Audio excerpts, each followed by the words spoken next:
Berat Gjimshiti ishte një prej protagonistëve në barazimin 1-1 të Atalantës ndaj Juventusit në Torino në një ndeshje që bergamaskët mund ta kishin mbyllur me fitore me pak më shumë kujdes.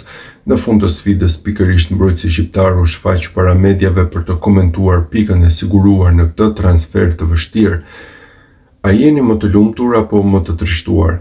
Të dyja, ata filluan shumë fort, por ne luftuam dhe gjetëm golin. Në fund duhet të marrim të gol dhe të ecim përpara. Për çfarë ndjeni më të fortë? Padyshim sepse kemi luajtur disa ndeshje dhe disa lojtarë kanë nevojë për kohë, jemi në rrugën e duhur dhe ndeshja kundër Paris Saint-Germain na dha gjithashtu shumë eksperiencë. Një hakmarrje ndaj Bryzhit? Padyshim që do të jetë një ndeshje e ndryshme, ata na vunë shumë në vështirësi vitin e kaluar dhe ne duam të japim gjithçka që të provojmë të fitojmë. Dukeni si një ekip në rritje. Gjëja më pozitive është se i gjithë ekipi u mbrojt shumë mirë, sot nuk donim të pësonim gol dhe ruajtëm përqendrimin e lartë.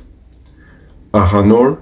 Ai po bën shumë mirë dhe jo vetëm në këto 2 ndeshjet e fundit, ai është shumë inteligjent dhe nuk duket si një 17 vjeçar. Fiziku i tij është mbreslënës dhe ai vetëm mund të përmirësohet.